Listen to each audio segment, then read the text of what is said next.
When you're building a personal brand, there's one element that makes people instantly listen to your marketing message very carefully. It's something so effective that when you use it in the right way, even the best sales technique becomes almost unnecessary, and that's credibility. This concept is at the core of Ulyses Osuna's business, Influencer Press, an agency that helps experts boost their credibility through new and traditional media. But actually, he prefers to say that he helps his clients pre-influence people to buy. And if you want to know how he does this with some of the biggest players of the online business world, keep watching and you'll find out. Enjoy the show. Ulysses, welcome to the show. It's a pleasure to have you here. Thank you, man. I appreciate it. I'm so excited about today's conversation. I know I always say I'm excited, but I just I don't know what to say. I always find great guests to talk with, and yeah, I'm so excited because we were talking off camera, and I was saying that I don't think I have ever spoken with anyone that does what you do, and so I think you're going to be able to give some very interesting perspectives on the niche I work in, which is like the personal brand, marketing, etc., like coaches and experts. So, Right. yeah, I think this is going to be fun. And for everyone that is listening, welcome to the Coffee with a Personal Brand podcast. My name is Alberto. I'm a copywriter and marketer for personal brands. I have my espresso here. As always, I'm Italian. That's part of my branding. I need to have my espresso. And so the first question that I always ask to guests to kind of break the ice is, Ulysses, are you a big coffee drinker? Do you drink coffee usually? I've tried. I had a friend of mine one time. He was like our head of sales, who loves coffee. Like he would travel just to try different coffee in different places. And I tried getting into them, but I just couldn't. Like it's just not something that I enjoy. It doesn't taste good to me. It's like I have to get something that's like heavily, like a latte or something like that, just for it to be like a little enjoyable for me. But other than that, no, not too much.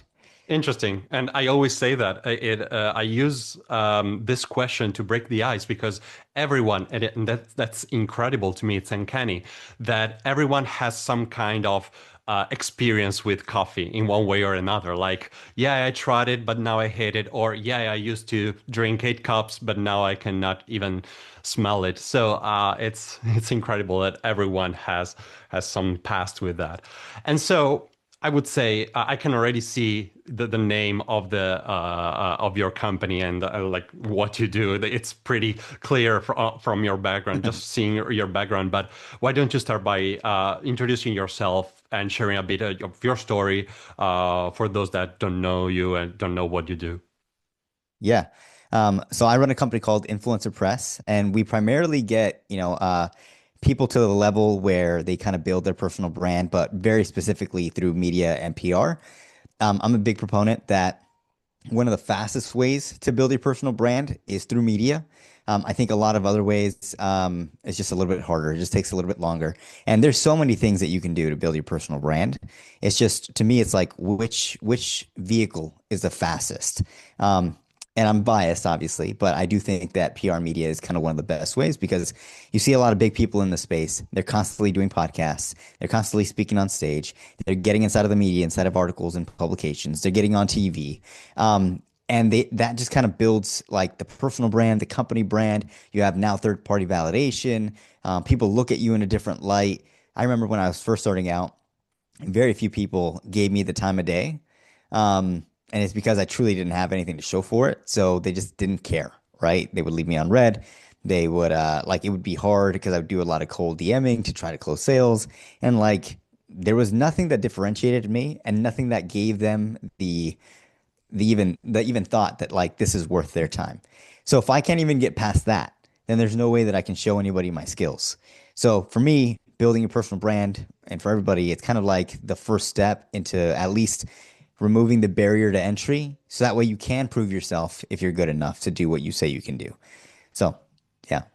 Okay, yeah, it's very interesting, and like I was saying earlier, yeah, you have a very unique approach because you say that media is the way and the fastest way is like the fast track to build a personal brand. So Yeah, I'm very, very interested in what you have to say. And something that you didn't want to mention, and probably I can see why, but you have consulted for a lot of industry leaders like Cardone Ventures, Codie Sanchez, Eddie Mylett, and many others. Like if you go on Ulyses' website, you can find like a lot of names that you at least heard of once in your life. So I suggest you do that. And you help them building credibility, authority, and get more visibility for their, again, for their brand, for their companies. So I have to ask you, in your opinion, and in your experience, what have the big players understood about credibility and authority and visibility that the small players, the small personal brands, haven't dialed in yet in terms of influence and branding, I would say in general? Yeah. What are they missing? I think that's a great question, by the way. I think what people are missing is that they try to, a lot of what people are saying now is like post a lot on social media. And the issue with that is like it's very slow. It's a slow burn, like you don't just become famous overnight. You don't, even if you become viral, like maybe it's a 1 in 100, times that you post. But like the big players kind of understand that positioning and authority is more of an owned asset versus attention. Attention is more of a rented asset where, you have to post content every single day. You have to find new hooks every single day. You have to do something to get that attention. But with them, it's different. Like if they post things, and even if it's not that great, it's still going to get a little bit more traction than others that do post things that could be better just because of their name and their name alone. So I would say like, when you follow personal brands, they truly don't have to sell to you because their brand sold you a long time ago. And that's the thing that I want people to understand is like, that's why it's super important that if you focus on your personal brand, you focus on your positioning and all of that, that will work wonders for you than doing anything that is short term rented, trying to make a sale right now. It's like you're going to be in business for a long time, hopefully. You should might as well use those years and continue to compound your personal brand. So that way it makes life a little bit easier because business in general is pretty hard. So if you can make it a little bit easier for yourself, I would 100% go for that. Yeah, makes total sense. And it's like the perfect segue into what I wanted to ask next because like I mentioned at the beginning, I am a copywriter and marketer. I've worked with a lot of personal brands and like when they hire me, usually they also many of them also have a direct response approach, right? And so like money now, while the Hmm. personal branding approach is like money later, but which by the way at a certain at a certain point it also becomes money now because you Yeah. have built so much through the years, like you mentioned, that at a certain point you don't even have to sell hard because your brand does 85% or 90% of the work, right? Um, but yeah, I have to, again, I come from the direct response world, but at the same time, I also believe in the power of personal branding. I mean, it's in the name of my podcast, so I do believe in the power of it. So when I work with my clients, I usually mix both approaches, like the long-term approach and the short-term approach. But I'm curious, in your strategies, in your approach, in the way you work with your clients and your agency works with clients, how does direct response marketing fit into your strategy, if it does in any way? Yeah. I would say in right now it doesn't.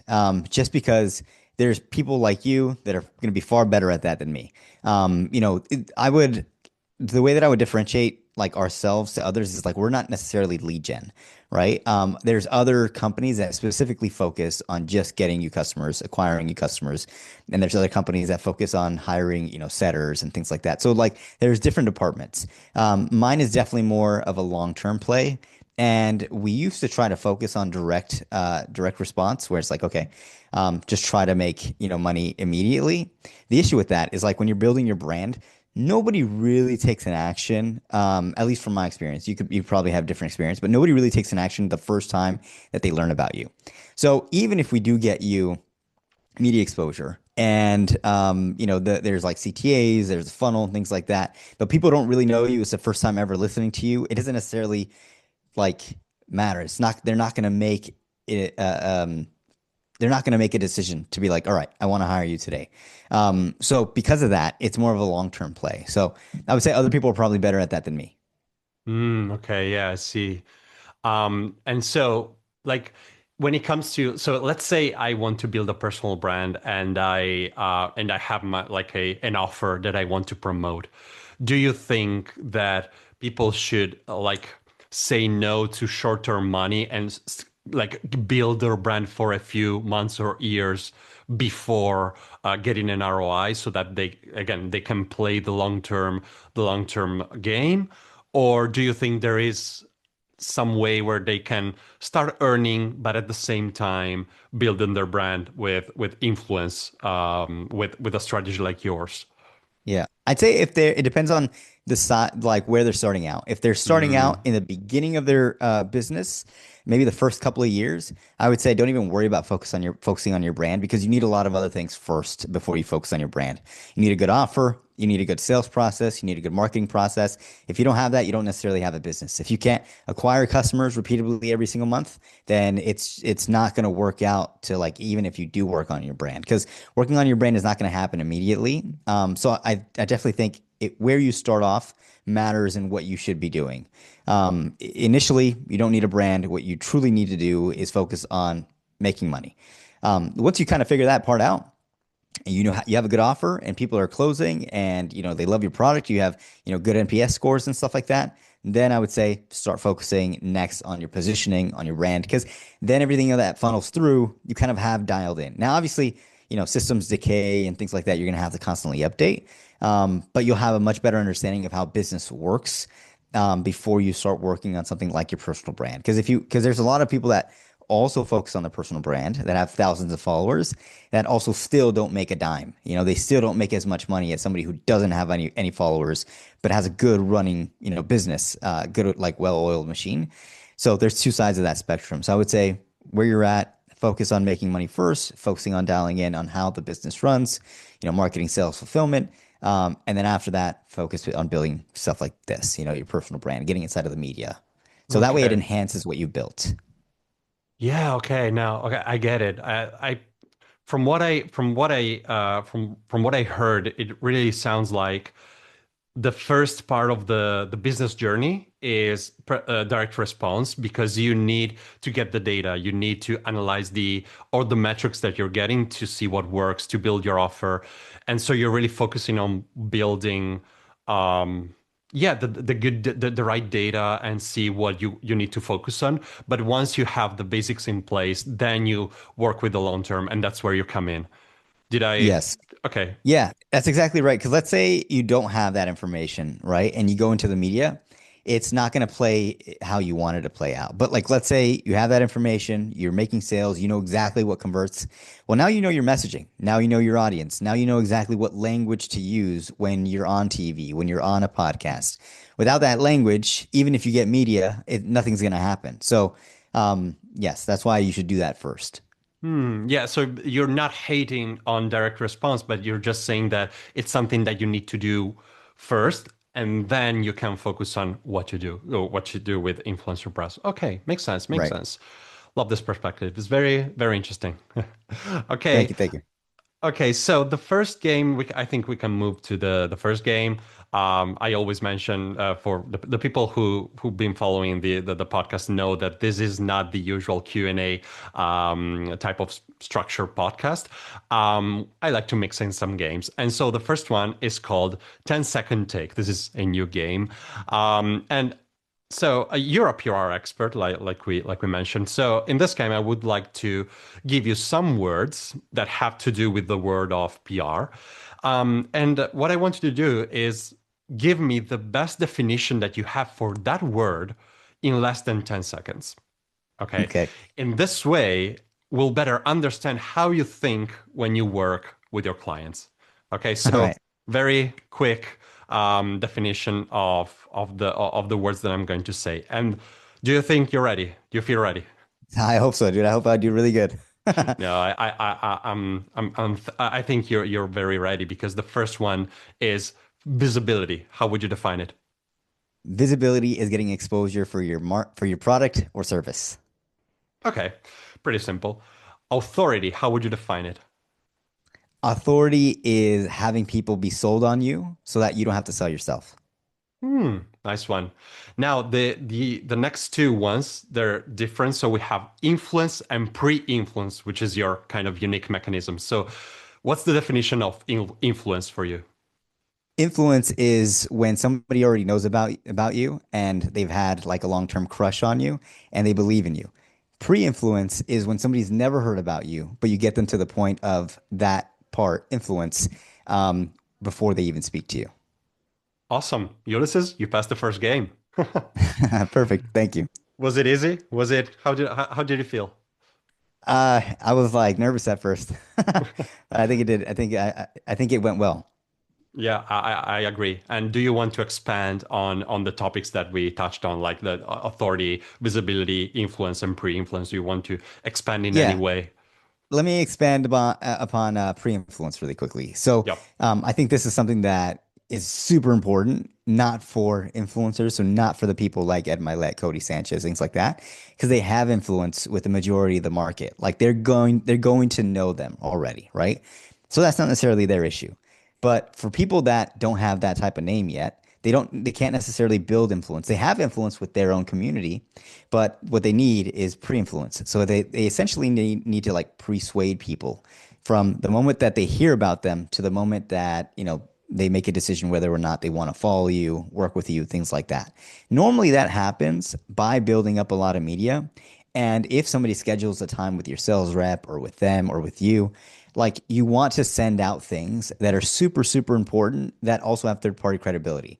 So speaking to their language, showing them maybe because like where people are at in the sales process, sometimes they might not dive into a 45-minute podcast about you, right? But they might see a 5-minute TV exchange. So, you want to send them something like that first, right? They might not read an entire article, but if you send maybe a couple of articles where they just read the headline, maybe a couple of subtitles, they see an image of you, like all that stuff is just building up like the perception of who you are. And that's super important if you're not at the level of where you want to be, because what you're doing is like you're compressing the time it takes for somebody to trust you in that time span. And that's really important to do. So that's what I wanted to touch on. Oh, that's very interesting. Yeah, and I like that you kind of quoted Cialdini with "persuade." Yeah, yeah, I have influence right here in my books, but yeah, yeah. No, love it. well, pre-influence is essentially the exact same thing as persuasion. I'm just giving it a little twist, a little, modern. Yeah, your spin. Yeah, Yeah, you give your yeah, spin. Love it. Love it. It's very, very interesting. And I love what you said about sending something that is pretty short, pretty like very easy to consume, but also positions you in the right way immediately. So yeah. yeah, very, very interesting. Now, I'm very curious about the next question, because you have worked with big names, and when you work with that kind of people, you have a lot of expert like that personal brand has a lot of exposure, and sometimes, it happens, shit hits the fan, right? Something like especially with like today with cancel culture, like there are many cases where we've seen it with Ty Lopez, we've seen it with Russell Brunson a couple of years back when just for a wrestling match of his son, if I'm not mistaken. So sometimes it happens, right? And so in those cases, if you're that PR agency and you're working with them, like what is the best way to operate? Like some people say, don't talk about it and people will forget it. Some say you need to admit your fault and address it right away and say your version and explain what really happened, etc. So what's your take on it? So you mentioned both two of the greatest things that you could do. Number one is if you are at fault, and if you don't say that you're at fault, then people are going to hold that against you forever. Okay, so that's number one. So if you have to be, not just smart enough, but like noble enough to know that, hey, you're human too, just because you're an influencer doesn't exempt you from, making dumb mistakes sometimes. So number one, apologize. You should 100% apologize. Don't make like a Logan Paul type video, right? Where it's like, I feel very, bad about my actions and things like that. But what you should be doing is owning up to where you messed up. And then the best apology is change behavior. So for example, I got in trouble a long time ago with like the media because I was essentially, shouting out that like, hey, you can pay like this writer to get, an article in here, or you can, essentially give this person gifts and things like that. And I was very new to that space. So 6 months later, like I didn't address anything until 6 months later after I already had made the changes, and I'm like, look, this is what happened. Like I've ended up fixing it. Like this is what's going to happen moving forward. I'm here for the long run, so on and so forth. So there's that. And the second best thing to do is if it's fake, if it's not even real, and if they're just, maybe trolling you or things like that, then just don't address it, because what you will do is anytime a person of stature addresses something, it will always get more attention. So I would say don't address things that are not real, that you truly didn't actually have a fault in, unless it's like a really bad allegation. But if it's just something that people are like hating you about, don't even address it. And people will forget. There's constant news cycles. Are you on X by any chance? I am, but I don't use it much, to be honest. Okay. So, So on X, there's essentially always something happening, whether it's the war with Iran right now, or, every single day it looks like there's a new Claude update, or every single day, maybe on Facebook, there's like this new thing that happened with OpenClaw or AI. So people will forget. There's always another news cycle that ends up happening. But you don't want people to forget if you haven't apologized for something that you truly did do. So because when you do come back to light, it's not like they're going to forget. So if you plan on actually being there for a long time and being a personal brand, own up to what you did and then move forward, make changed behavior, and that's it. Don't be above that. very interesting. And do you think there's a way, like let's say you they like they catch you like well, again, it's your fault, like they find something where it's your fault. Is there a good and a bad way, like a right and wrong way to say I'm sorry? Like should you shoot a video in a certain way, do you think, or just be as human as possible and say, "Hey, I made a mistake. I shouldn't have done that, and I'm sorry," or stuff like that. Yeah. So it depends. If people are apologizing just because they got caught, then the apology won't be really genuine, Mm, because there's people that kind of know what they're doing, right?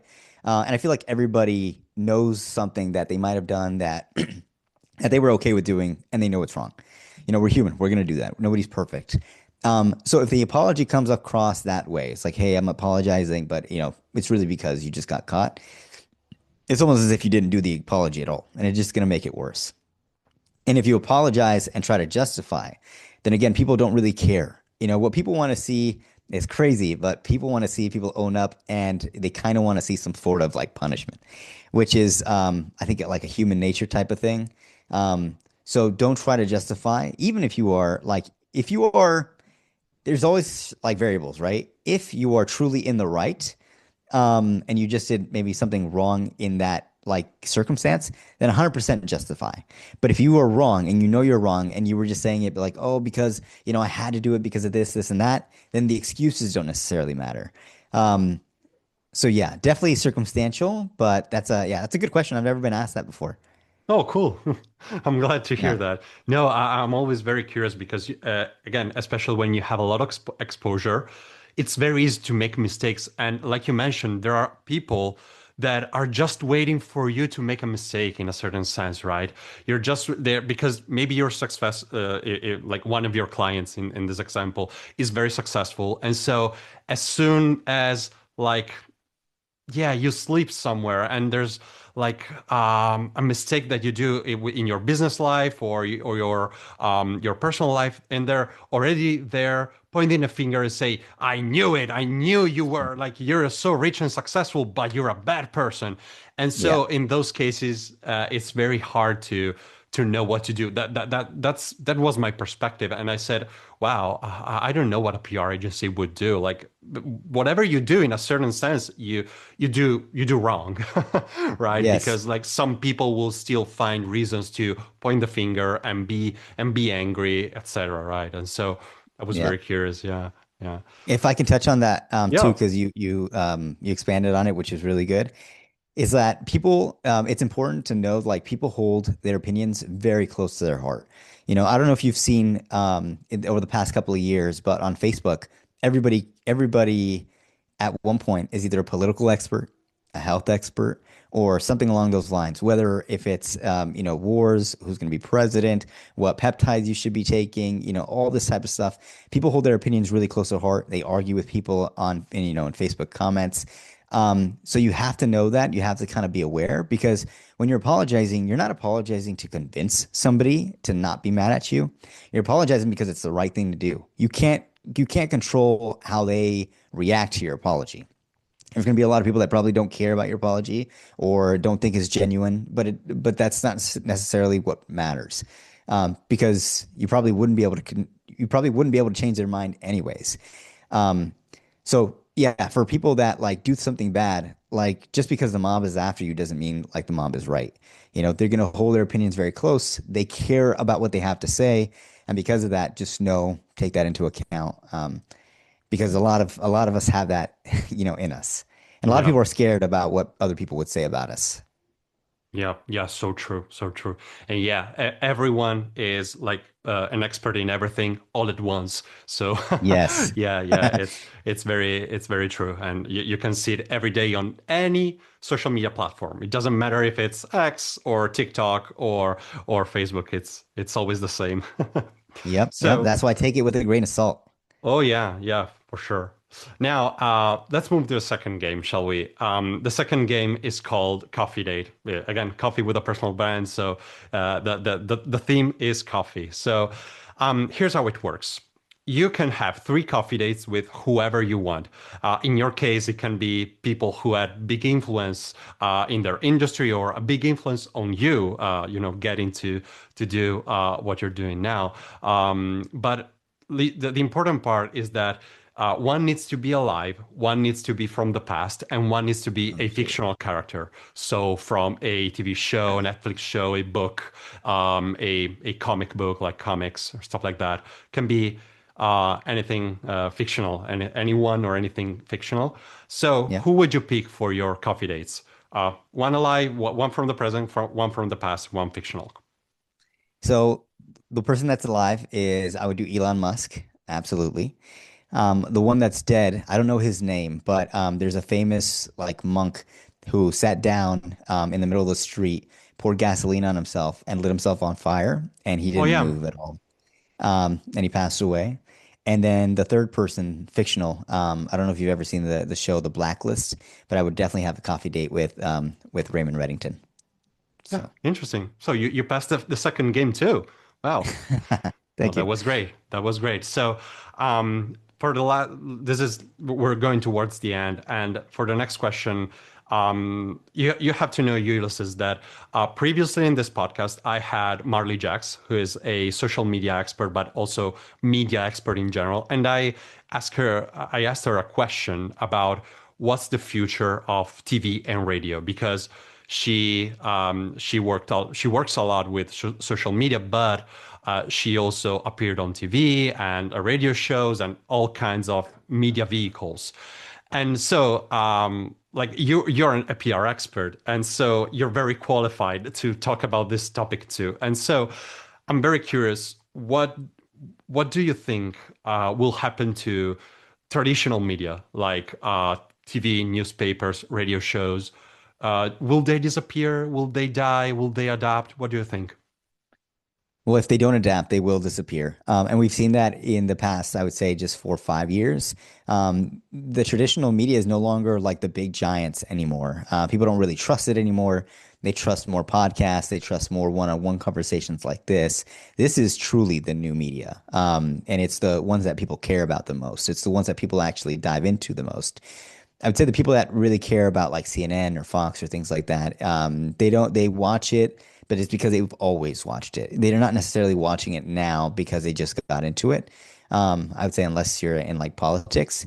I also think that there's going to be a big wave of AI deepfakes, and I don't think people are prepared for that yet. Because, I don't know if you've ever seen like, a fake Joe Rogan or fake people that are like promoting products that, we've probably never heard about. And I think that's going to become a bigger issue moving forward because right now AI videos look incredibly good. And there's a large population that can't tell the difference between if it's real or not. So in the future, it's probably going to get even worse, where you really won't be able to tell if it's real or not. And then you're really going to have to protect your reputation because if somebody can make an AI deepfake about you saying the N word or saying, whatever about you, right? You have to have like a track record of who you are, what you believe in, what you stand for. So that way people at least have a doubt that, hey, maybe you didn't say that. Because if people truly believe you said that, then you are screwed because you're climbing against the grain there. So yeah, those are my Yeah. thoughts. And on an internal level, like in your business, in your agency, um, how are you adapting or are you planning to adapt when those traditional media will kind of like maybe not disappear but become less relevant? I know you already mentioned the power of podcasts, and so you Yep. are putting your clients on like relevant podcasts and podcasts that have I assume podcasts that have like a relevant audience for what they have to offer. Right. But again, what in I would say that the real question is when the traditional media will die, what will give credibility and authority to personal brands? One example is podcasts, but what else, in Yeah. your opinion? You know what? That's a great question. I don't know the answer to that. I don't know yet because I know like traditional media is still relevant at the moment, and I haven't necessarily thought too far ahead on when it dies, if they adapt, things like that. I should probably, but I haven't thought about that yet. I know right now we're doing traditional and new media. So it's kind of a mix of both because traditional media still has a lot of leverage in terms of its name, but maybe not in exposure. But podcast, maybe not in name, but has a lot of exposure. So just doing a mix of both to kind of build a personal brand because both work at the moment. But doing one alone won't work. So if Yeah. let's say you just did traditional media, you just did TV like that, it doesn't necessarily get the same numbers as like podcast would. So you're not going to grow your personal brand just by doing one form of thing. So you kind of have to do a lot of them. If you see a big entrepreneur in their space, they're not just doing one thing. Like they are speaking, they are doing podcasts, they are doing TV. So yeah, that's what works right now. I don't know the answer to that question in the future for the future. No, no. I mean, it's a tricky question, to be honest. Like, I don't think anyone knows the real answer. Um, yeah, like I think that like basically you're talking about diversification in the present because you need to. Right. Also, if you think about like the age bracket, right? Because like the older people, they are going to traditional media. The younger generations, they are going to the new media. And so, yeah, we will see if the traditional media will adopt, and Yep. otherwise, we will see. We'll see what will give credibility. But but yeah, it's very interesting that podcast, like in just a few years, they were able to be the credibility driven, media. And so, who knows what will happen in the next 5 to 10 years? We Yep. don't know. So. Yeah, it's a very interesting topic, and yeah, I just really like talking about this. I have before I let you go to the rest of your day, I have one final question. You probably have seen a lot of successful people in terms of money, in terms of fame, in terms of influence, in terms of impact. So in like a very quick if you no it doesn't have to be a quick answer, you can take your time, but what is success for you? Did you get any inspiration from the people you worked with, and did they influence the influence, pun intended, the way you think about success? I would say at first, yes. When I was working, with Ed Mylett, years ago.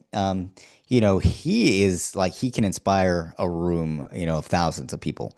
But as I kind of grew a little bit more, I don't take. I'm not looking for the same type of success that like Ed Mylett has or Codie Sanchez has or things like that.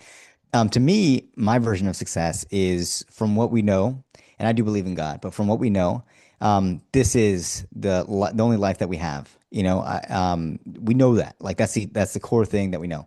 So because of that, if I only have one life, do I truly want to do things that I don't want to do? Do I truly want to work so hard that I do build a living, but I forget to like actually live in like the present moment? So instead, I kind of positioned my business to be more of like a lifestyle business where, hey, if I only want to work 20 to 25 hours per week, and the rest is like, if I need to work, I will. But I want to live. I don't want to just focus most of my life on a screen, traveling so many times out of the year, doing all that type of stuff. It's just not how I want to live my life. And I don't think I'm pressured anymore to want to make more money. I don't think I'm pressured anymore to want to get more in the limelight. That to me doesn't matter as much anymore. What I truly care about and what I truly think the gift is being aware enough to know, okay, what is it that I truly want? Do I want to live my life like this? And if not, don't do it. Love it. Ulysses, thank you for joining me today. It was a pleasure. And where can people find you or contact you in case they want to know more about Influencer Press and what to do? So you can find me on Instagram at Ulysses, or my website is influencerpress.com. Thank you for having me. It was a pleasure. But before you go, is there any big project that you're working on at the moment that you'd like people to know about? No, not yet. It's okay. Then just head to influencerpress.com, right? .com. Yeah. Okay, awesome. And thanks everybody for listening or watching. See you next time.